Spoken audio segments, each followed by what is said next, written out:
الرجيم حسبنا الله ونعم الوكيل نعم المولى ونعم النصير بسم الله الرحمن الرحيم الحمد لله الذي هدانا لهذا وما كنا لنهتدي لولا أن هدانا الله لقد جاءت رسل ربنا بالحق والصلاة والسلام والتحية والإكرام على أشرف الأنبياء والمرسلين مولانا ومولا الكونين جد الحسن والحسين أبي القاسم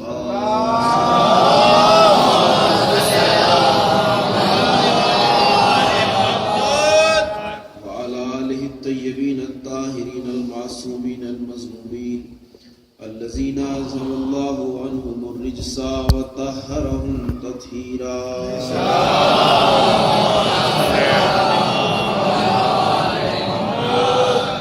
ولعنة الله الدائمة الباقية الأبدية على أعدائهم ومنكري فضائلهم أجمعين من الآن إلى قيام يوم الدين أما بعد فقد قال رسول الله صلى الله عليه وآله وسلم إن الحسين مصباح الهدى وسفينة النجاة صلوات الله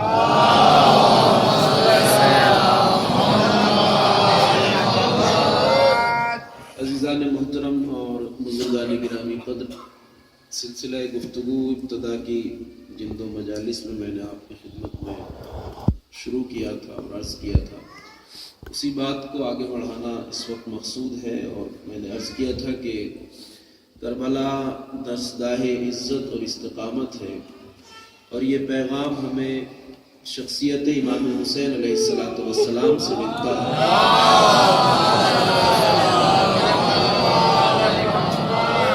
اور مظلوم کربلا کی ذات گرامی مکمل نمونہ ہے ایک ایسی عزت آمیز زندگی کا جس کے لیے اللہ اپنے ہر فرد بشر اور ہر بندے کو چاہتا ہے، یعنی ایک ایسی زندگی جو انسان کو سزاوار ہے، انسان کے لیے لائق ہے، اس کا مکمل ترین نمونہ سید الشہداء کی ذات ہے۔ اسی لیے سرکار دو عالم نے ارشاد فرمایا بے شک حسین چراغ ہدایت ہے، مصباح الہدا چراغ ہدایت ہے، وہ سفینۃ النجات اور سفینہ نجات ہے۔ یہ بہت بڑی سعادت ہے کہ ہم اور آپ اس ذات گرامی سے وابستہ ہیں جو چراغ ہدایت بھی ہے اور سفینہ نجات بھی ہے، اس لیے کہ حسین دریائے کرم ہے، حسین رفعتوں، عظمتوں اور بلندیوں اور سعادتوں کا وہ عظیم منارہ ہے جو رہتی دنیا تک عالم انسانیت کو برکتیں بھی عطا کرتا ہے، سعادتیں بھی عطا کرتا ہے، ہدایتیں بھی عطا کرتا ہے، رہنمائی بھی عطا کرتا ہے اور نجات بھی عطا کرتا ہے۔ سفینہ نجات وہ شے ہے جو انسان کو منزل نجات تک پہنچانے والی ہے۔ اسی لیے کائنات نے یہ دیکھا کہ جب سے حسین نے اس دنیا میں قدم رکھا تبھی سے حسین کے ذریعے سلسلہ ہدایت کا بھی آغاز ہوا، حسین کی طرف سے سلسلہ عطا کا بھی آغاز ہوا، حسین کے دریائے کرم نے عنایتوں کے وہ دریا بہائے کہ آج تک عالم بشریت اس کی مثال پیش کرنے سے قاصر ہے۔ ذات سرکار سید الشہداء کو اللہ نے وہ سعادتیں اور عظمتیں عطا کی ہیں جس کا ادراک کرنا ہر کسی کے لیے ممکن نہیں ہے، اس لیے کہ تاریخ بتاتی ہے کہ جیسے ہی شہزادے نے دنیا میں قدم رکھا آسمان سے انبیاء کی صفوں کے ساتھ ساتھ ملائکہ الہی صف در صف زمین کی طرف آ رہے تھے۔ عالم افلاک میں ایک ہجوم تھا کہ جو زمین کی طرف آنے کے لیے بےتاب تھا۔ روایتوں میں تذکرہ ہے کہ ملائکہ کی صفیں آ رہی تھی جا رہی تھی۔ مدینہ اس دن آماجگاہ تھا افلاک سے آنے والے ملائکہ الہی کی طرف سے، اور مسلسل صف در صف ملائکہ الہی آسمان سے نزول کر رہے تھے۔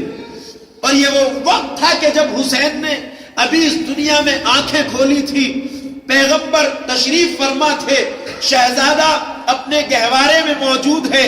ایک عجیب منظر تھا خانہ فاطمہ اور علی کا کہ جہاں پیغمبر تشریف فرما ہے، مبارکباد کے لیے انبیاء الہی آ رہے ہیں، مبارکباد کے لیے آسمان سے فرشتے آ رہے ہیں۔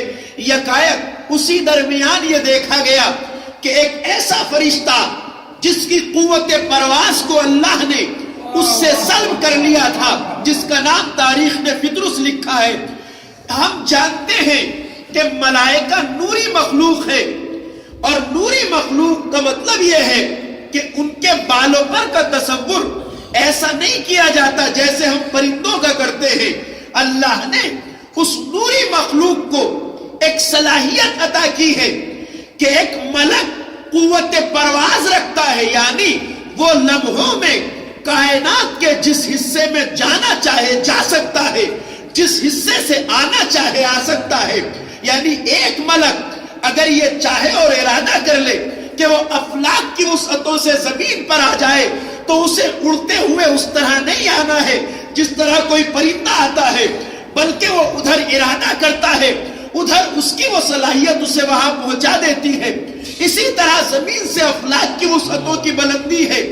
ملائکہ کے لیے اللہ نے یہ جو قوت عطا کی ہے، اسے ہم نے اپنے سمجھنے سمجھانے کے لیے قوت پرواز کا نام دے دیا ہے، مگر یہ وہ قوت پرواز نہیں ہے جو پروں سے طے کی جاتی ہے۔ اسی لیے جو اس واقعے میں آپ سنتے ہیں، اللہ نے اس سے بالوں پر چھین لیے۔ بالوں پر ایسے نہیں ہے جو پروں سے تشکیل پاتے ہو، یہ بالوں پر ایک فرشتے سے صلاحیت پرواز کا چھن جانا ہے، ایک فرشتے سے اس صلاحیت کا چھن جانا ہے جس کی وجہ سے وہ ملک بنا، جس کی وجہ سے وہ پاکیزہ فرشتہ بنا۔ قوت پرواز چھین لی گئی تھی فطرس سے، اور ایک بالکل غیر آباد جزیرے میں پھینک دیا گیا تھا۔ آج سوئے آسمان جب اس فطرس نے دیکھا تو کیا دیکھتا ہے؟ آج ملائکہ کی صفیں ہیں جو آسمان سے قطار در قطار اتر رہی ہیں۔ جیسے ہی جبریل امین پہ نظر پڑی، فطرس نے ایک بار خطاب کیا، جبریل آج یہ کہاں چلے جا رہے ہو؟ تو کہا، فطرس تجھے شاید خبر نہیں ہے کہ پیغمبر اکرم کے یہاں ایک نواسہ پیدا ہوا ہے جو حسین ہے اور دریائے کرم ہے۔ بس حسین کا نام سنا، مل مل کے ایک باواز بلند صلوات پڑھا۔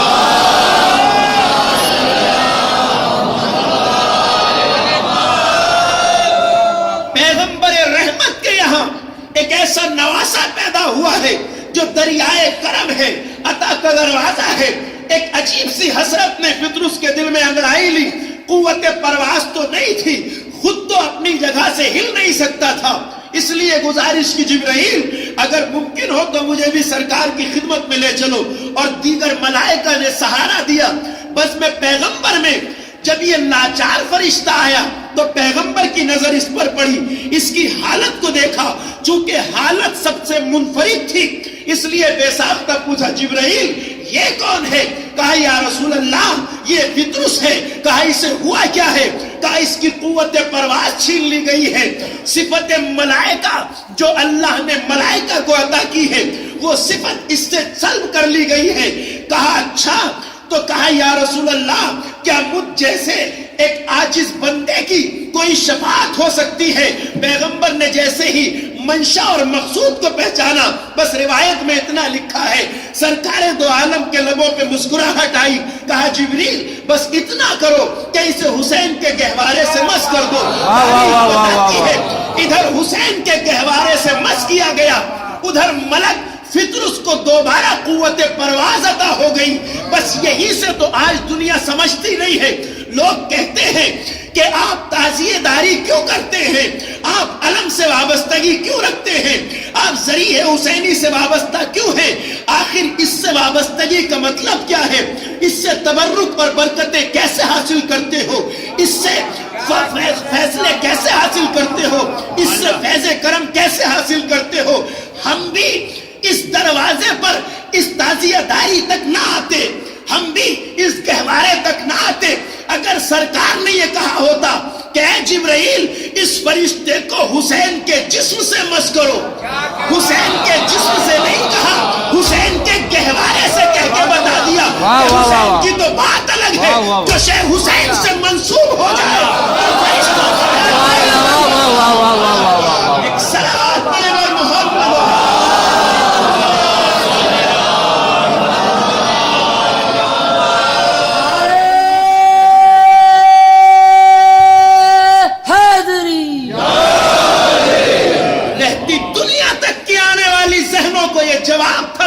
پیغمبر اکرم کا، مگر نہ یہ بھی کہہ سکتے تھے کہ حسین میرا شہزادہ موجود ہے، اسے مس کرو حسین سے، لیکن حسین سے مس کرنے کا حکم نہیں دیا، گہوارے حسین سے مس کرنے کا حکم دے کے بتا دیا کہ جو چیز حسین سے مس ہو جائے اسے محض لکڑی نہ سمجھنا، اس لیے کہ جب حسین سے منسوب ہے تو فرشتوں کا بھی بھلا کر سکتی ہے۔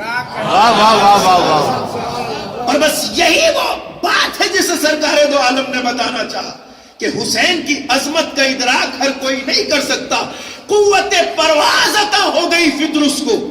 اور اب روایت میں آپ کو اس طرف لے چلوں، یہاں تک تو آپ نے روایت ضرور سنی ہوگی، مگر میرے استاد علامہ شبیر حسن نجفی علی اللہ مقامہ اس روایت کو پڑھتے تھے، وہ فرمایا کرتے تھے کہ دیکھیے آخر اس جرم کو تلاش کیجئے کہ جس جرم کی وجہ سے فرشتہ فطرس کے بالوں پر چھینے گئے تھے۔ شاید کچھ بزرگوں نے ضرور سنا ہو مگر نوجوان شاید اس بات کو نہ جانتے ہو۔ آخر فطرس کی خطا کیا تھی؟ وہ کون سا گناہ سرزد ہوا تھا جس کی وجہ سے اللہ نے قوت پرواز چھین لی؟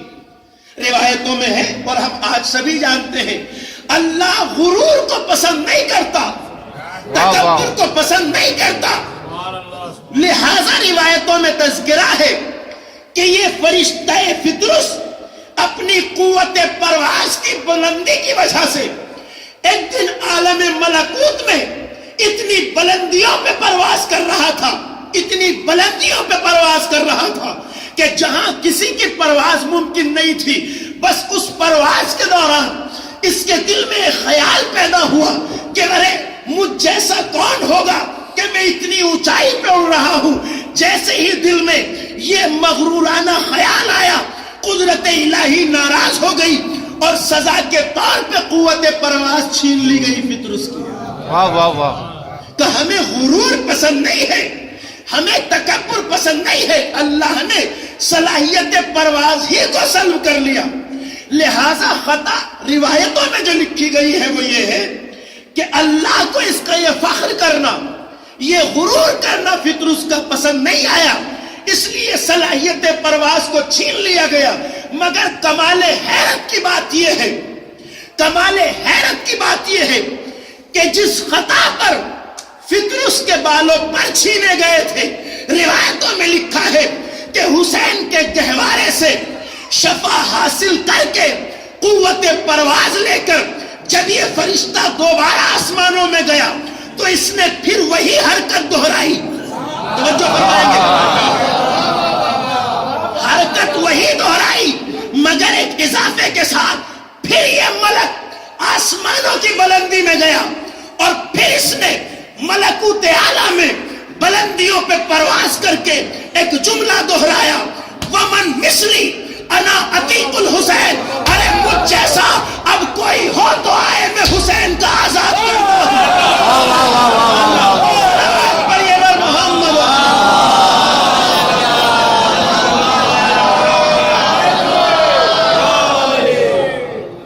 ومن مثلی انا عتیق الحسین، آج اس کی زبان پر جو جملہ تھا وہ یہ تھا، ارے مجھ جیسا کون ہوگا کہ میں حسین کا آزاد کرتا ہوں۔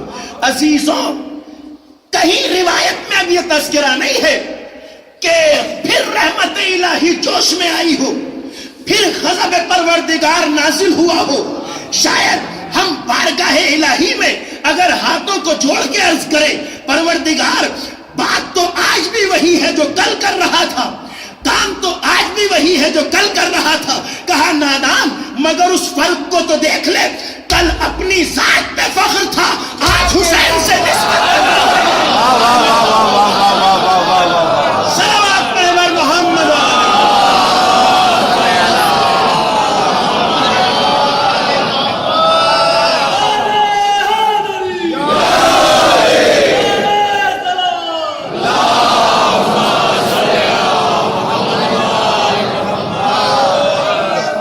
حسین دریائے کرم ہے، حسین کی نسبت اگر کسی کو حاصل ہو جائے تو اسے حق ہے کہ وہ اپنے اوپر فخر کرے، اسے حق ہے کہ وہ اپنے اوپر افتخار کرے، اسے حق ہے کہ وہ یہ سمجھے کہ جیسا میں ہوں ایسا نہ کوئی ہے، نہ کوئی ہو سکتا۔ اس لیے کہ جو حسین سے منسوب ہو، جس کی وابستگی حسین سے ہو، اس سے بڑا صاحب شرف کائنات میں کوئی ہو نہیں سکتا۔ کہا رب کریم اگر یہی خطا تھی تو خطا تو آج بھی وہی ہے، مگر اللہ کو پسند ہے کہ کوئی حسینی ہو کر اپنی حسینیت پر افتخار کرے۔ اگر یہ جملہ نہ کہتا اتا انا عتیق الحسین تو شاید غضب الہی پھر نازل ہوتا، مگر آج یہ صرف اپنی ذات پہ فخر نہیں ہے بلکہ حسین کی عطا پہ فخر ہے۔ انا عتیق الحسین، میں حسین کا آزاد کرتا ہوں۔ ذرا قابل غور بات یہ ہے، نہ تو کائنات ذات حسین کو سمجھ سکتی ہے، نہ عظمت حسین کو سمجھ سکتی ہے، اور جب عظمت حسین کو نہیں سمجھ سکتی تو حسین کا کوئی جواب بھی نہیں لا سکتی۔ کائنات حسین کا کوئی جواب نہیں لا سکتی۔ اسی لیے بڑے دعوے کے ساتھ یہ بات کی گئی ہے، جہاں آپ نے شعر میں سنا ہوگا کہ ہر کسی کا جواب انسان بننا چاہتا ہے، مگر کسی نے آج تک خود کو حسین کا جواب نہیں کہا۔ حسین کائنات میں لاجواب، اور کیوں نہ ہو، اس لیے کہ فطرس نے جو دعویٰ کیا وہ کہاں کیا، قابل غور ہے۔ فطرس نے جو اعلان کیا ہے وہ کہاں پہ کیا، عالم ملکوت میں، جہاں طہارتیں ہی طہارتیں، جہاں پاکیزگیاں ہی پاکیزگیاں ہیں، جہاں صرف پاکیزہ ملائکہ کا گزر ہے، جہاں پاک تینت فرشتوں کی آماج گاہ ہے، جہاں ایک سے ایک بلند والا فرشتہ الہی موجود ہے، عالم ملکوت جہاں گناہوں کا تصور نہیں، گزر نہیں۔ کیا کہا، وَمَن مِثْلِي أَنَا عَتِيقُ الْحُسَيْن، مجھ جیسا کون ہو سکتا ہے کہ میں حسین کا آزاد کرتا ہوں۔ اتنا بڑا دعویٰ کیا، کہاں کیا، عالم ملکوت میں۔ بھائی ایک فرشتہ ہے جو عالم ملکوت میں پورے افتخار کے ساتھ کہتا ہے وَمَن مِثْلِي، مجھ جیسا کون ہے کہ میں حسین کا آزاد کرتا ہوں۔ کسی روایت میں نہیں ملتا، کسی سند میں نہیں ملتا، کسی حدیث میں نہیں ملتا، کسی واقعے میں نہیں ملتا کہ کسی ملک نے پلٹ کے جواب دیا ہو، پلٹ کے جواب دیا ہو۔ کس کا جواب نہیں ہے، جسے حسین نے آزاد کیا۔ اور فرمائیں گے کس کا جواب، یعنی ملکوت اعلیٰ میں فطرس نے بلند پروازی کی، ساتھ ہی چیلنج کیا، کون ہے مجھ جیسا کہ میں حسین کا آزاد کرتا ہوں۔ بتانا چاہتا ہے فطرس، جب پاکیزہ بزم ملائکہ میں حسین کے آزاد کیے ہوئے کا کوئی جواب نہیں، تو اس روئے زمین پہ کوئی حسین کا جواب کیسے ہو سکتا ہے؟ ایک صلوات پڑھیں بر محمد۔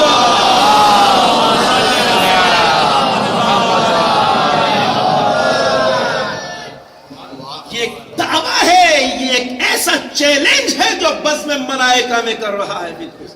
وَمَن مِثْلِي، مجھ جیسا کون ہو سکتا، انا عتیق الحسین، کہ میں حسین کا آزاد کرتا ہوں۔ یہ بڑا افتخار ہے اس ملک کے لیے۔ عالم ملکوت میں پاکیزہ ہستیوں کے درمیان، پاکیزہ اور باطہارت ماحول میں، جہاں کوئی حسین کا جواب، حسین کے آزاد کردہ غلام کا کوئی جواب نہ ہو سکے، تو اس خاکی زمین پر ان معمولی انسانوں میں کوئی حسین کا جواب کیسے ہو سکتا؟ عظمت سید الشہداء کو سمجھنا مشکل ہی نہیں، ناممکن ہے انسان کے لیے۔ بشر کا ذہن اس منزلت تک پہنچ ہی نہیں سکتا جس منزلت پہ اللہ نے حسین ابن علی کو قرار دیا، اور اسی لیے ہم یہ جانتے ہیں کہ حسین نے جو قربانیاں دی ہیں، یا اہل بیت اطہار نے جو قربانیاں دی ہیں، یہ رضائے پروردگار کے مالک بن گئے ہیں۔ مظہر صفات الہیہ ہیں یہ ذوات مقدسہ، مرضی الہی کے مالک ہیں اہل بیت اطہار۔ یہی وجہ ہے کہ عام انسان اس بات کو درک نہیں کر سکتا کہ جس مقام پر ایک محب آل محمد عظمت اہل بیت کو درک کرتا ہے، جو سمجھتا ہے، اس کو ہر انسان نہیں سمجھ سکتا۔ یہی سے اعتراض لوگ کرتے ہیں کہ یہ اہل بیت کی شان کو بڑھا دیتے ہیں۔ بڑھانے کا کوئی مطلب ہی نہیں ہے، ان کی حدود کو معین کرنا انسان کے لیے آسان نہیں۔ ہاں، عظمت الہیہ کی، اطاعت الہیہ کی اس منزل پر فائز ہے کہ جہاں رضا الہی اور رضا اہل بیت میں کوئی فرق نہیں. اسی لیے بعض چیزوں کو لوگ جب سمجھ نہیں پاتے ہیں تو اعتراض اور انکار کر بیٹھتے ہیں. دیکھیں مجھے سلسلہ سند کی بات نہیں کرنا ہے کہ سلسلہ سند کیسا ہے، مگر ایک واقعہ بڑا مشہور ہے سید الشہداء کی ذات. ابھی بچپن کا زمانہ ہے حسین ابن علی کا، صحن خانہ میں کھیل رہے ہیں کہ یکایک ایک مایوس شخص کو بزم پیغمبر سے نکلتے دیکھا. ایک مایوس فرد کو بزم پیغمبر سے نکلتے دیکھا. جب وہ قریب سے گزرا تو شہزادے نے مسکرا کے پوچھا، راہب بہت اداس ہو، کیا بات ہے، کیوں منہ لٹکائے چلے جا رہے ہو؟ کہا شہزادے آپ کے نانا کی بارگاہ میں حاضر ہوا تھا. کہا کیا بات ہے؟ کہا میں نے آپ کے نانا سے دعا کے لیے کہا تھا، میرے لیے اولاد کی دعا کرنا. میں صرف ایک مشکل کو حل کرنا چاہتا ہوں، یہاں پہ اور کوئی منظور نہیں ہے میرا. شہزادے نانا نے آپ کے جواب دیا ہے کہ راہب تیری قسمت میں کوئی اولاد نہیں ہے. مظلوم کربلا نے دیکھا ہے کہ ہمارے در دولت سے کوئی مایوس جائے. کہا آؤ ہمارے ساتھ آؤ. آئے نانا کی خدمت میں. کہا نانا یہ راہب بڑا مایوس آپ کی بارگاہ سے جا رہا ہے. نانا کیا بات ہے؟ کہا بیٹا اس نے اولاد کی دعا کرنے کو کہا ہے اور اس کی قسمت میں کوئی اولاد نہیں. اب یہاں سے جو مکالمہ ہے اس کے اندر ذرا سا ایک بات ہے جو میں صرف اس مشکل کو حل کرنے کے لیے بات کر رہا ہوں. یہاں پر مجھے واقعہ برائے واقعہ نہیں میں نے پڑھا یہاں پر. یہ ہمارے پڑھنے میں ایک رنگ ہے اس طرح کا جو ہم اس طرح پیش کرتے. نانا نے کہا بیٹا حسین اس کی قسمت میں اولاد نہیں ہے. حسین نے کہا نانا میں نے ایک بیٹا عطا کیا. نانا میں نے ایک بیٹا عطا کیا. پھر روایت کہتی ہے پھر سرکار بیٹا اس کی قسمت میں اولاد نہیں ہے. کہا نانا میں نے ایک اور بیٹا عطا کیا. پھر پیغمبر نے کہا بیٹا اس کی قسمت میں اولاد نہیں ہے. کہا نانا میں نے ایک اور بیٹا عطا کیا. یہاں تک کہ 7 بیٹے جب حسین نے عطا کر دیے تو تب دامن مراد کو بھر کے راہب اس دروازے سے واپس جا رہا. بس یہاں پر ایک عجیب سی غلط فہمی ہمارے یہاں پیدا ہوتی ہے اور وہ ہوتی ہے اس وجہ سے کہ ہمیں پڑھنے والا فرد جس طرح سے اس واقعے کو نقل کر رہا ہوتا ہے اس سے ذہن میں یہ بات آتی ہے کہ یہاں نانا اور نواسے کی بات میں اختلاف اور ٹکراؤ ہے. ذرا غور سے سنیے گا بات میرے جوانوں کے لیے واضح ہو جائے گی. بھائی ہمیں جس طرح واقعہ سنایا جاتا ہے یا پڑھا جاتا ہے اس سے ہمارے بیچ بعض تو خطبہ اس پہ بڑا زور لگاتے ہیں. رسول کہہ رہے ہیں نہیں، حسین کہہ رہے ہیں ہاں. اب اس انداز خطابت میں کبھی کبھی بات اتنی گنجلک ہو جاتی ہے کہ سمجھنے والا سوچتا میں یہ کون سی بات ہو گئی. سرکار کی مرضی کچھ اور ہے، نواسے کی مرضی کچھ اور ہے. نانا کچھ کہہ رہے ہیں، نواسا کچھ کہہ رہا ہے، لیکن ایسا نہیں ہے. یہاں نانا اور نواسے کی بات میں نہ کوئی اختلاف ہے نہ ٹکراؤ ہے. نہ نانا یہ کہہ رہے ہیں بیٹا نہیں دینا ہے اولاد، ایسا کہیں نہیں کہا. اس لیے کہ نانا لوح محفوظ کی تلاوت کر کے اس کے مقدر کی پوری داستان پڑھ رہے تھے. جب سرکار نے دیکھا اس کی تقدیر میں کوئی اولاد نہیں ہے تو بتا دیا کہ بیٹا اس کی قسمت میں کوئی اولاد نہیں ہے. حسین نے کہا نانا میں نے دی، اس میں ٹکراؤ اس لیے نہیں ہے کہ کوئی ٹکراؤ کی بات نہیں ہے، بس بات اتنی ہے کہ رسول راہب کی قسمت بتا رہے تھے، حسین قسمت بتا رہے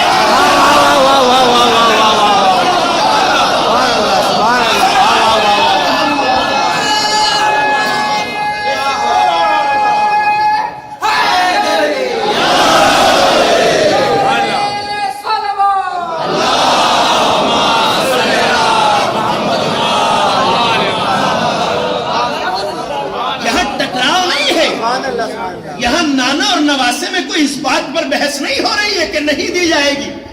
نہیں، خود رسول گرامی اپنے لال کے اختیار عطا کو واضح کرنا چاہتے ہیں کہ جس کے نامے، جس کے تقدیر کے نامے میں کوئی اولاد نہیں ہے، بس رسول بتا رہے ہیں قسمت. حسین بنا رہے ہیں اور بس اتنا ہے، کوئی اور بات نہیں۔ سبحان اللہ۔ رسول نے قسمت بتائی ہے، حسین نے قسمت بنائی ہے، اور یہاں کوئی اختلاف نہیں ہے، ٹکراؤ نہیں ہے، بات بالکل واضح ہے۔ مگر ہمارے یہاں اعتراض کے دروازے اس لیے کھل جاتے ہیں کہ ہم کبھی کبھی خود بات کو گجلت بنا دیتے ہیں۔ تو یہ دریائے کرم ہے حسین ابن علی، بے شک 7 بیٹے عطا کیے اس کو جس کی قسمت میں کوئی اولاد نہیں، اور بتا دیا کہ وہ خالق بھی زبان حسین پر راضی ہے۔ واہ واہ واہ واہ۔ ناز بردار ہے قسمت حسین ابن علی کی، ناز بردار ہے قدرت الہیہ حسین ابن علی کی، یعنی وہ خالق جس نے قسمت لکھی ہے وہ بھی راضی ہے کہ اس بغیر لکھی قسمت میں جو چاہے حسین لکھ دے، جو چاہے حسین مٹا دے۔ واہ واہ واہ واہ، سبحان اللہ۔ صلوات پڑھیے بر محمد۔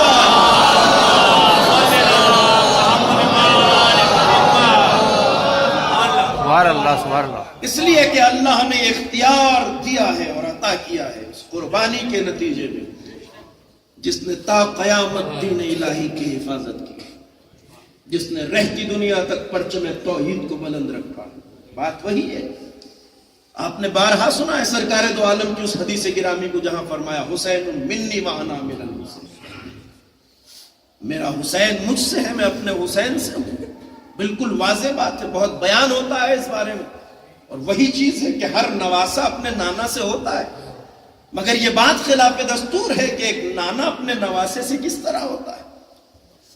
اس کا راز جب مرسل اعظم نے فرمائے تھے یہ فکرے، اس وقت سمجھنا مشکل تھا، مگر آج سمجھنا آسان ہے، اس لیے کہ سرکار یہی بتانا چاہتے تھے، حسین مجھ سے ہے، میرا لال ہے، حسین میرا نائب ہے، میرا وصی ہے، مگر قیامت تک اگر میرا نام باقی رہے گا تو وہ حسین کی وجہ سے، میرا ذکر باقی رہے گا تو حسین کی وجہ سے، میرا دین باقی رہے گا تو حسین کی وجہ سے۔ اور آج یہی بالکل حقیقت ہے۔ آج اگر کائنات میں کلمہ توحید باقی ہے، ذکر کردگار باقی ہے، ذکر پیغمبر باقی ہے تو وہ حسین کے ساتھ۔ اگر حسین ابن علی نے وہ قربانی نہ پیش کی ہوتی جو سرزمین کربلا پہ آپ نے 3 دن کی بھوک اور پیاس میں پیش کی، تو نہ آج کہیں دین ہوتا، نہ دین کا ذکر ہوتا، نہ آج کہیں مذہب ہوتا، نہ کہیں مذہب کا ذکر ہوتا۔ اور یہ کرم پورے عالم انسانیت پر ہے حسین ابن علی کا۔ یہ بات آج راز نہیں ہے، اس لیے کہ جنگ کربلا وہ جنگ ہے کہ جس نے جنگوں کے سارے اصولوں کو توڑ کے بتا دیا کہ کربلا کی جنگ کوئی معمولی اور عام جنگ نہیں ہے۔ اس لیے کہ طریقہ تو یہی ہے، دستور تو یہی ہے، عام رواج تو زمانے کا یہی ہے کہ جو گلے کاٹ دیتے ہیں وہ فاتح کہلاتے ہیں، جن کے گلے کاٹ دیے جاتے ہیں انہیں شکست خوردہ کہا جاتا ہے۔ اصول ہے دنیا کا۔ جو مار دیے جاتے ہیں، جو قتل کر دیے جاتے ہیں، انہیں شکست خوردہ کہا جاتا ہے، اور جو گلے کاٹ دیتے ہیں، جو مار دیتے ہیں، جو مقتل اور میدان سے زندہ واپس جاتے ہیں، انہیں فتح یاب کہا جاتا ہے۔ مگر ہے دنیا کا کوئی مورخ جو جنگ کربلا کے لیے یہ فیصلہ لکھ سکے؟ کربلا واحد جنگ ہے جہاں گلے کاٹنے والے ہار گئے، گلے کٹوانے والے جیت گئے، خنجروں والے ہار گئے، گلوں سے نکلنے والی لہو کی دھاروں نے مارکے کو فتح کر لیا۔ عالم انسانیت کو بتایا کہ اصل میں جیتتا وہ ہے جس کا مقصد جیت جائے،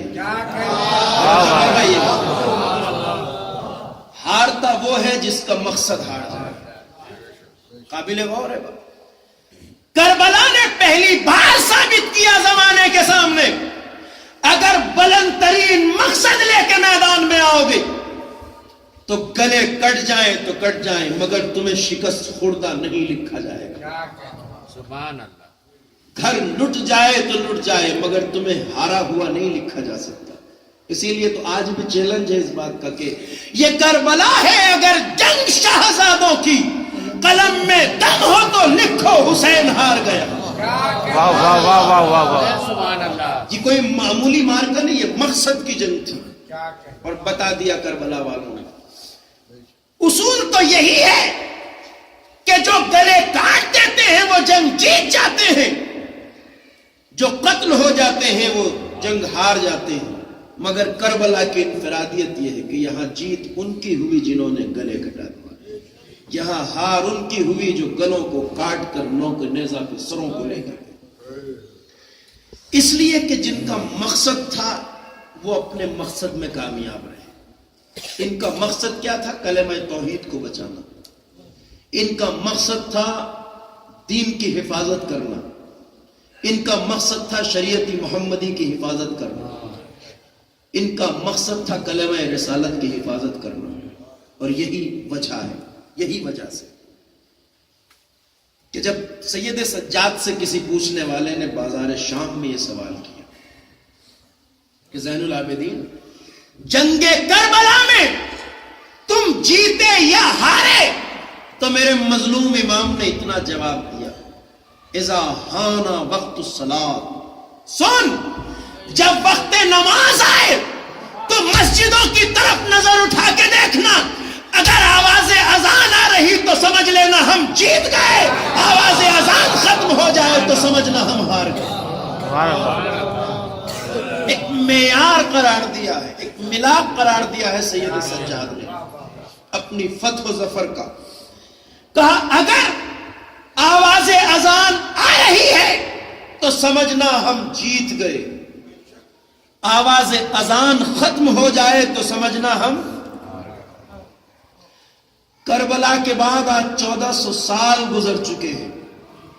بات اسی لیے کہی جاتی ہے ہمیشہ، کربلا کا احسان کسی ایک فرقے اور مسلک پر نہیں ہے، بلکہ کربلا کا احسان پورے دین اسلام پر ہے۔ چاہے کوئی سا بھی فرقہ ہو، کوئی سا بھی مسلک ہو، کوئی سا بھی مذہب ہو، سب پر احسان ہے حسین ابن علی۔ آج اگر مسجدیں آباد ہے تو صدقہ ہے حسین ابن علی، نمازیں باقی ہے تو صدقہ ہے حسین ابن علی کا، دین باقی ہے تو صدقہ ہے حسین ابن علی کا۔ اسی لیے کسی بھی مسلک کی مسجد سے آواز اذان ہو رہی، ایک معیار قرار دیا زین العابدین نے، آواز اذان آ رہی ہو تو سمجھنا ہم جیت گئے۔ قسم خدا کی 1400 سال سے مسلسل پورے کرۂ زمین پر ہر مسجد سے آتی ہوئی آواز اذان صرف کلمہ توحید کا اقرار نہیں ہے، بلکہ فتح حسینی کا بھی ہر روز کھلا اعلان ہے۔ واہ سبحان اللہ، سبحان اللہ۔ ایک صلوات پڑھیں بر محمد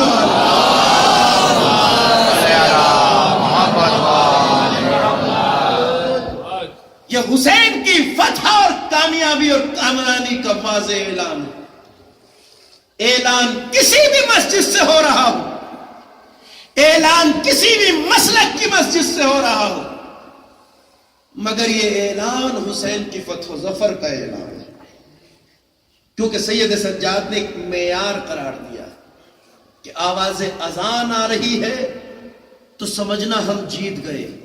اور ایک بات کی طرف اشارہ کر دوں، حسین کے لال نے آواز اذان کو اپنی فتح و کامیابی کی علامت قرار دے کر ایک بات واضح کر دی، اور وہ یہ کہ وعدہ پروردگار ہے، اذکرونی اذکرکم، تم میرا ذکر کرو تو میں تمہارا ذکر کروں گا، تم میرا نام لو تو میں تمہارا نام لوں گا، تم مجھے یاد کرو میں تمہاری یاد کو باقی رکھوں گا۔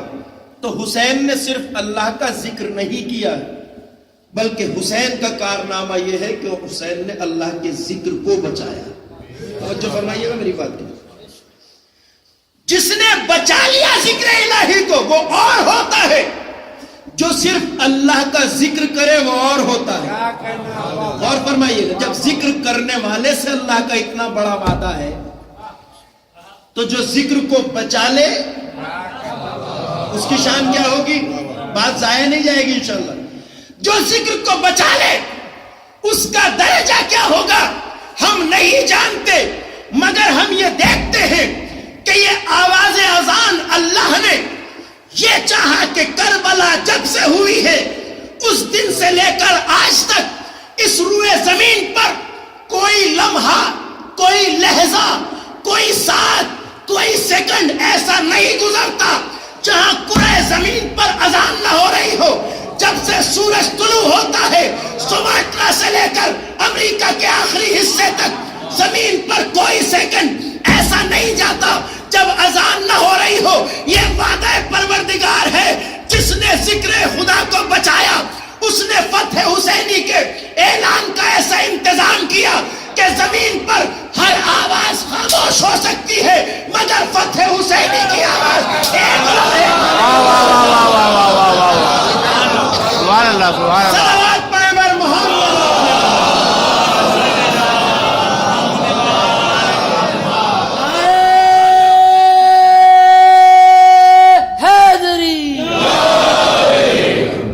ہر آواز منقطع ہو سکتی ہے، ہر ذکر رک سکتا ہے مگر فتح حسینی کا اعلان ایک لمحے کو نہیں رک سکتا۔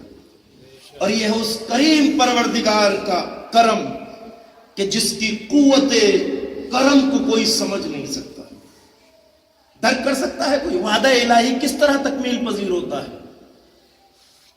زمین کا کوئی ایسا حصہ نہیں ہے کہ جہاں ہر لمحہ اذان نہ ہو رہی ہے۔ روئے زمین پر کوئی ایک وقت ایسا نہیں آتا جب کہیں اذان نہ ہو رہی ہو، اور اذان ہے فتح آل محمد کا اعلان، فتح حسینی کا اعلان۔ ہر آواز رک سکتی ہے مگر فتح حسینی کا اعلان نہیں رک سکتا۔ اور آج دنیا اسی وجہ سے محو حیرت ہے کہ آخر کیا بات ہے حسین کے ذکر میں۔ کائنات کے کسی بھی حصے میں چلے جائیے، کسی بھی کونے میں چلے جائیے، اگرچہ حسین کے ماتمدار تعداد میں کم ہیں، گنتی کے اعتبار سے کم ہیں، مگر قسم خدا کی کوئی خطہ ارض ایسا نہیں ہے جہاں حسین کی فرش اذان نہ بچھائی جائے۔ واہ واہ بے شک رب رب ہے، حسین حسین ہے۔ سنیے گا توجہ سے، وہ خالق ہے یہ مخلوق ہے، وہ معبود ہے یہ عبد ہے، وہ کردگار ہے یہ بندے ہیں، فرق وہی ہے۔ حسین نے کلمہ توحید کی حفاظت کی تو اللہ نے اپنے وعدہ کبریائی کو ایسے وفا کیا کہ بتا دیا میرے عزت و جلال کی قسم، وہ سرزمین کائنات کا وہ حصہ جہاں کوئی اللہ کا نام لے والا ہو وہاں بھی حسین کا نام لینے والا ضرور پایا جائے گا۔ اور یہ حقیقت ہے کہ دنیا کے کسی گوشے میں چلے جائیے آپ کو حسین کا نام لینے والا ضرور مل جائے گا۔ ورنہ انسان سوچے کہ اتنی چھوٹی سی قوم، اتنے تھوڑے سے چاہنے والے اور پوری دنیا پہ کس طرح چھا سکتے ہیں۔ اور یہ بھی کرم ہے آل محمد کا، عنایت ہے آل محمد۔ شاید میں نے خطبات جمعہ کے دوران یہ بات کبھی یہاں کہی ہو کہ اسی سرزمین کو آپ لے لیجئے، دنیا کے کسی بھی حصے اور خطے میں چلے جائیے، حسین کا ذکر آج ہو رہا ہے۔ اس کی وجہ کیا ہے؟ ایک حدیث آپ کو تبرکاً سنا دوں، مل جل کے بآواز بلند صلوات پڑھیے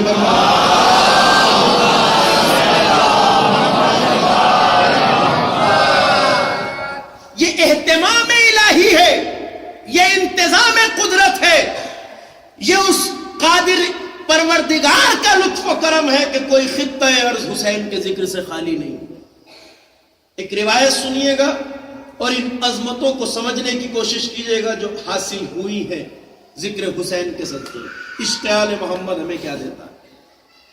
روایت میں ہے کہ ایک روز مولا امام زین العابدین علیہ الصلوۃ والسلام،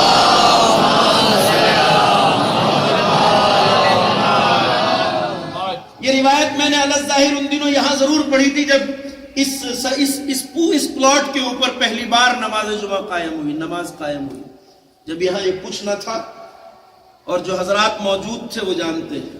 اور وہ مجھے اس وقت جو حدیث یاد آئی تھی میں آج اس کی تکرار یہاں کر رہا ہوں آپ کے ساتھ۔ آج الحمدللہ ابھی چند سال پہلے کے مقابل میں یہاں بڑا انقلاب ہے، مگر یہ اس حدیث مبارکہ کی روشنی میں آپ دیکھیے، مولا اپنے اصحاب کے ساتھ تشریف لے جا رہے ہیں، اسنائے راہ آپ کا گزر ایک بستی سے ہوتا ہے. ایک بستی، ایک آبادی ہے، بھری پوری آبادی. مولا نے اپنے اصحاب سے سوال کیا. امام سجاد نے پوچھا کہ یہ کن لوگوں کی بستی ہے؟ تو اصحاب نے کہا آقا یہاں سے آپ جلدی جلدی گزر جائیے، تیزی کے ساتھ یہاں سے گزر جائیے. کہا کیا بات ہے؟ کہ یہ ایسی بستی ہے جہاں سب اعدائے آل محمد رہتے ہیں، دشمنان آل محمد، یہاں سب آپ کے دشمن رہتے ہیں. یہ ان لوگوں کی بستی ہے کہ جو سب آپ کے دشمن ہیں، اہل بیت اطہار کے دشمن ہیں. روایت کہتی ہے امام مسکرائے اور کہا ٹھہرو، ابھی کہیں جانے کی ضرورت نہیں ہے. امام نے مصلی بچھایا، 2 رکعت نماز عطا کی امام سجاد نے، اور سوئے آسمان ہاتھوں کو بلند کر کے کہا پروردگار یہ تیری عظمت و کبریائی کا واسطہ، اس بستی کے جتنے لوگ ہیں انہیں یہی آباد رکھ، یہ اپنے گھروں میں اپنی اسی آبادی میں چین سکون سے رہے، انہیں یہی آباد رکھ. دعا فرمائی امام نے، اور پھر اس کے بعد امام آگے کی طرف روانہ ہو گئے، اصحاب ساتھ ساتھ ہیں. پھر کچھ اثناء راہ میں ایک ایسی ہی بستی سے گزر ہوا، وہاں بھی امام نے سوال کیا کہ یہ کن لوگوں کی بستی ہے؟ تو کہا مولا یہ یہاں اطمینان رکھیے، یہاں سب آپ کے چاہنے والے. یہ بستی جو آپ ملاحظہ کر رہے ہیں، دیکھ رہے ہیں، یہ ساری آبادی آپ کے چاہنے والوں پہ مشتمل ہے. سب محبان و عاشقان اہل بیت، سب آپ کے شیعہ ہیں، آپ کے مرید. روایت ہے امام نے کہا ٹھہرو. پھر امام نے مصلی بچھایا، 2 رکعت نماز ادا کی، اور اب نماز کے بعد جو فکرے تھے اس نے فکروں نے چاہنے والوں کو حیرت میں ڈال دیا. پھر امام نے سوئے آسمان ہاتھ بلند کیے، کہا پروردگار بار الہ، اس بستی میں جتنے لوگ رہتے ہیں انہیں اس بستی سے نکال کر آوارہ وطن کر دے اور انہیں مختلف جگہوں پر پھیلا دے. واہ واہ واہ، عجیب سی دعا تھی. ایک صلوات پڑھ لیجیے بر محمد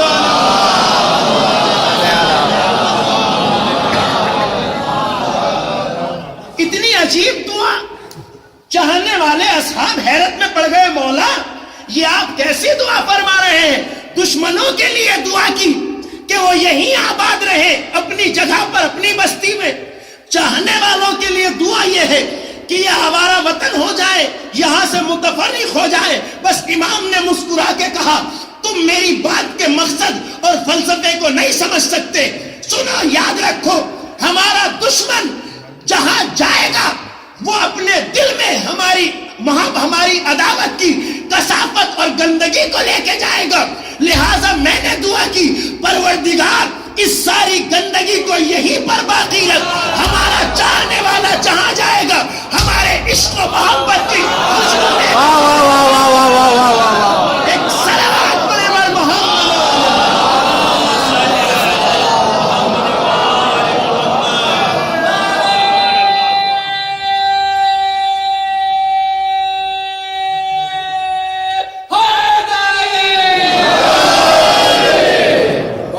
ہمارا چاہنے والا جہاں جائے گا ہمارے عشق و محبت کی خوشبو لے کے جائے گا، کہ جو جہاں جائے گا وہاں پورے ماحول کو اطراگین اور معطر کر دے گا. اس لیے ہماری دعا ہے کہ ہمارے عشق کی محبت کی خوشبو تو زمانے میں پھیلے، مگر ہماری عداوت کی بدبو اسی جگہ محفوظ رہے جہاں پر ہے. واہ واہ واہ، کیا بات. لہذا اگر چاہنے والے آج دنیا بھر میں پھیلے ہیں تو شاید یہ امام کی اسی دعا کا نتیجہ. آپ چند سال پہلے یہاں تصور نہیں کر سکتے تھے. مجھے پتا ابھی تک بیچارے ہمارے بزرگ یہاں موجود ہیں، ہدایت صاحب جیسے افراد، جب ہم نظریں لگا کے دیکھتے تھے کوئی آئے گا نہیں آئے گا آج مجلس میں، مسجد میں. لیکن آج الحمدللہ یہ تعداد، اور انشاءاللہ اور چند برسوں میں آپ دیکھیں گے کہ آج کے مقابل میں قابل قیاس نہیں ہوگی وہ تعداد جو چند برسوں بعد ہوگی انشاءاللہ. یہ کس چیز کا کرم ہے؟ یہ وہی عشق اہل بیت کا کرم.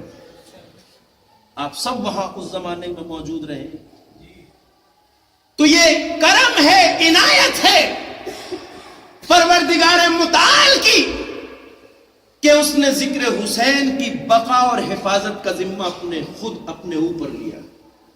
لہذا جب تک ذات کبریا ہے تب تک ذکر حسین باقی ہے.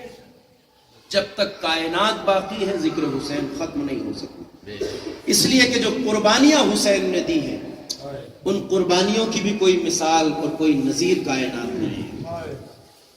زمانہ جانتا ہے انسان اپنی پیاس پہ صبر کر لیتا ہے, اپنے مصائب کو برداشت کر لیتا ہے, مگر اپنے جان سے پیارے بچوں, عزیزوں اور اقربا کی مصیبتیں برداشت نہیں ہوتی.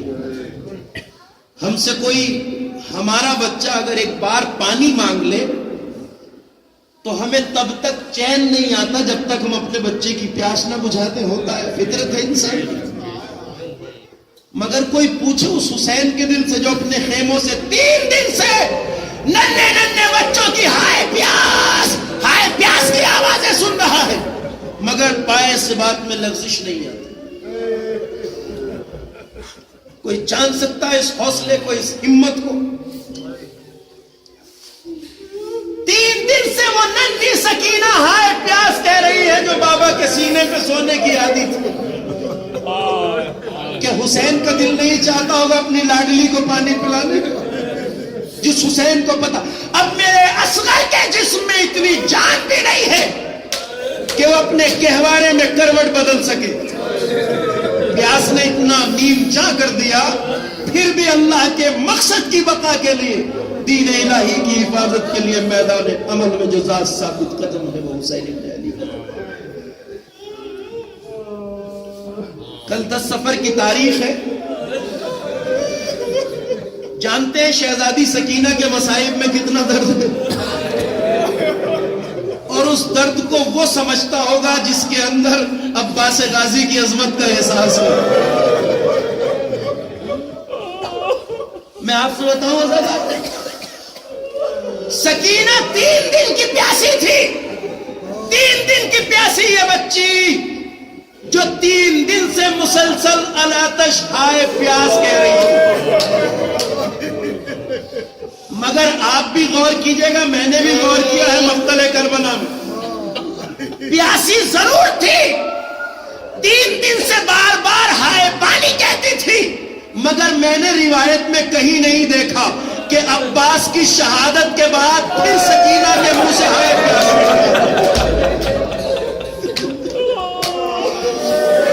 چچا کی شہادت کے بعد پھر ہائے پیاس نہیں کہا سکینہ نے. ننھے سے دل پہ نہ جانے کیا گزری کہ چچا کی شہادت کے بعد پھر کربلا میں سکینہ نے ہائے پیاس نہیں کہا. مگر ہاں بس ازادار سن لینا, آپ جانتے ہیں نا ننھی سکینہ وہ لاڈلی ہے جو اس وقت بابا کے گھوڑے کے سموں سے لپٹ گئی جب بابا وقت آخر جا رہے. حسین نے زلجنا سے کہا, زلجنا تجھ پر یہ میری آخری سواری ہے, مجھے منزل تک پہنچا دے. اور روایت کہتی ہے وہ اسب باوفا جو صرف ایک اشارے پہ چلتا تھا, جب آج آگے نہیں بڑھا تو حسین نے کہا اے زلجنا, میں نے کہا تجھ پہ میری آخری سواری ہے. اتنا سنا, زلجنا کی آنکھوں سے موٹے موٹے آنسوؤں کے قطرے زمین پہ گرنے لگے. جہاں قطرے گر رہے تھے جب حسین نے وہاں دیکھا تو ننھی سکینہ پہ نظر پڑی جو زلجنا کے قدموں سے لپٹی تھی. زبان بے زبانی سے زلجنا کہہ رہا تھا آقا میں قدم کیسے آگے بڑھا کہ ننھی سکینہ قدموں سے لپٹی ہے. تاریخ کہتی ہے حسین اتر کے آئے, زلجنا سے سکینہ کو اٹھا کے سینے سے لگا کے ایک جملہ کہا, بیٹا سکینہ آپ نے تو ہمیں خیمے میں رخصت کر دیا تھا, بیٹا آپ زلجنا کے قدموں سے کیوں لپٹی ہو. تاریخ نے کہا ہے, شیخ عباس لکھتے ہیں, سن لینا جملہ آزاداروں, کہا بابا کا چہرہ دیکھ کے سکینہ نے کہا بابا میں اس لیے مضطرب ہوں کہ صبح سے جو گیا واپس نہیں آیا. بابا مجھے کس کے سہارے چھوڑے جا رہے ہیں. شیخ عباس لکھتے ہیں, ایک جملہ کہا سکینہ نے, بابا اب آپ جا رہے ہیں تو جائیے, اب سکینہ آپ کو نہیں روکے گی, مگر ایک فرمائش ہے بابا, ایک تمنا ہے, آپ تو چاہنے والے ہو, آپ تو محب ہو, سکینہ کے ماتمدار ہو, عزادارو ذرا پرسداری کے اعتبار سے دل کی آنکھوں کو کھول کے سنیے گا. ایک جملہ کہا, یا بتا اے بابا جا رہے ہو تو جاؤ، ولیکن ردنا الی حرم جدنا، بابا جانے سے پہلے ہمیں نانا کے مدینے پہنچا دیجیے۔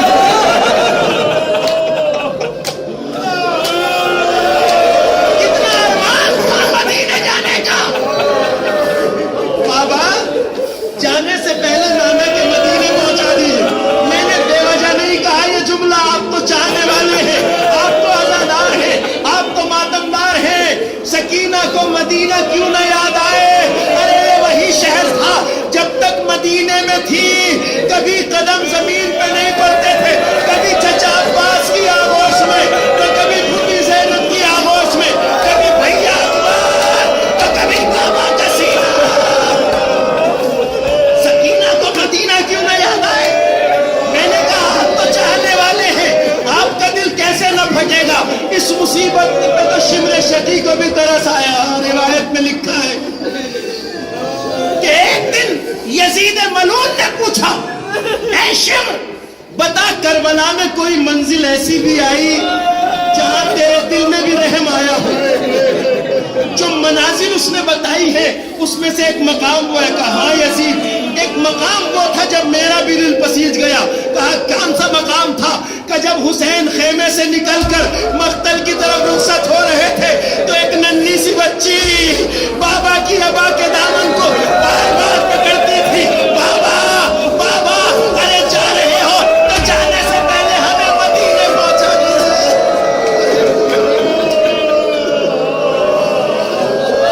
سکینہ کی اس مظلومی پر کس کا دل نہ پڑ جائے؟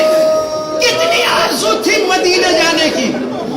بابا ہمیں نانا کے مدینے پہنچا دیجیے۔ اب ذرا دل پہ ہاتھ رکھ کے بات سن لینا ذرا، اور وہ یہ ہے کہ تاریخ میں تو بس اتنا لکھا ہے کہ میرے بیکس امام نے بچی کو سینے سے لگا کے سر جھکا کے کہا، بیٹی سکینہ اب تیرے بابا کی زندگی میں یہ ممکن نہیں ہے کہ تو مدینے جائے۔ مگر اس باپ کے دل کی حالت کا کوئی اندازہ لگانے کی کوشش کرے جسے یہ معلوم تھا کہ اب میری یہ لاڈلی کبھی مدینے نہ جا پائے گی۔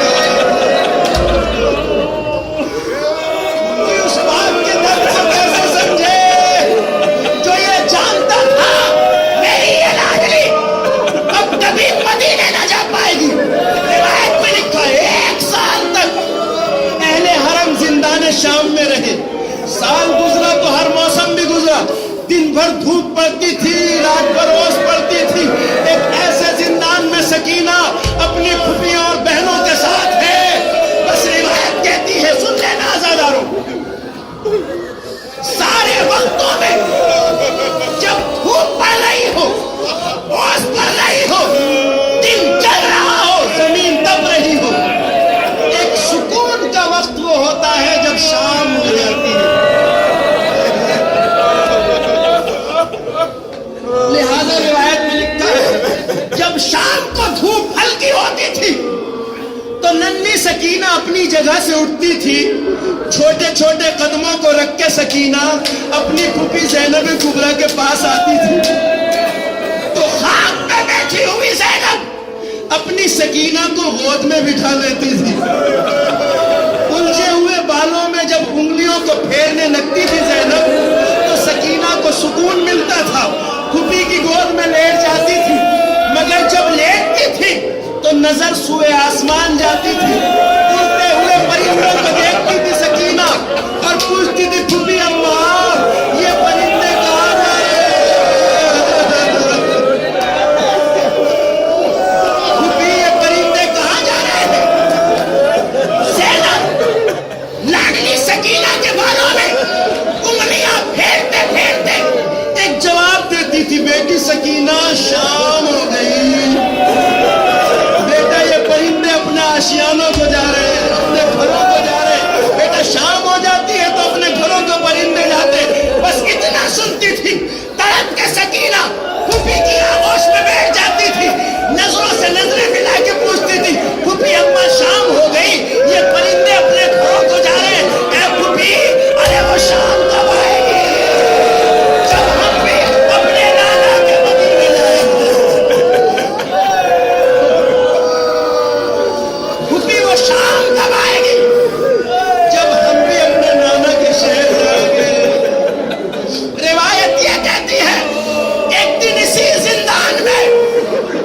حسرت کو لے کے سکینہ اس دنیا سے رخصت ہو گئی. اتنی مصیبتیں اٹھائی تھی کہ روایت کہتی ہے جب غسالہ کو بلایا گیا غسل دینے کے لیے، میں نہیں جانتا کہ زینب کے لیے کربلا کے 72 لاشیں دیکھنا زیادہ مشکل تھا یا زندان میں ننھی سکینہ کا لاشا. کوئی فیصلہ نہیں کر سکتا. یہ ایک لاشا اسے دیکھنا سجاد کے لیے زیادہ مشکل تھا یا 72 لاشوں کو کوئی فیصلہ نہیں. ننھا سا لاشا تختہ غسل پر غسالہ نے اتارا. ابھی غسل دینا چاہتی تھی کہ ایک بار تڑپ کے روتی ہوئی زینب کے پاس آتی ہے، کہتی ہے اے قیدی خاتون مجھے یہ بتا کہ تیری یہ بچی بیمار ہے، مریض ہے. زینب نے کہا غسالہ میری بچی بیمار تو نہیں ہے، مریض تو نہیں ہے،